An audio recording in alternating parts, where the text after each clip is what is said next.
All right, so this is how you guys paper mache. Number one, you need to cover your surface with something because trying to scrape all the paper mache goo out of here is like no fun. So come into the storage closet, you're going to tear yourself a piece of paper that will cover your whole table, or most of it. Layer down. Next, paper mache, you already know how to make that. That goes on there too. And you've gotta have either newspaper or the newsprint cut into strips. Skinnier and smaller, the better the artisanship because it won't make wrinkles and bumps and annoying things like that. Okay, last thing you need is your sculpture. All right, so how do we paper mache? Number one, you take your strip, and depending on this area size that you're paper mashing, if you're making a giant thing, you can use bigger pieces, but I wanna make sure it's smooth, it's not gonna pucker. So I'm gonna start with a small piece. I dip it in my paper mache paste. You can see this is like the perfect consistency. It's kind of gloppy, it's not too runny.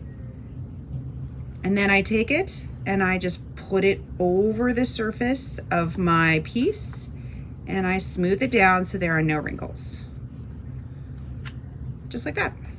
So again, take my piece, stick it in the bowl, smooth it so the whole thing on both sides is covered in paper mache.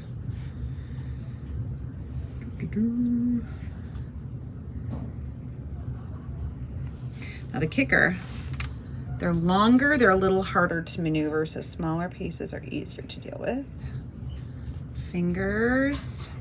And then with a bigger piece, you can like wrap it all the way around objects. There we go. But you want to cover your whole piece. So if you're going over edges like this, you may need a thinner piece so that it doesn't do that like annoying creation of wrinkles. So again, in it, squeeze it, turn it. Then I'll put it up and over my edge, like that. And over like that.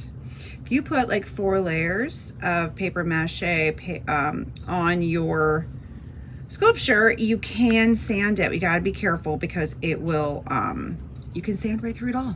Then you'll have to start over again. Not fun. Anyway, that's how you paper mache.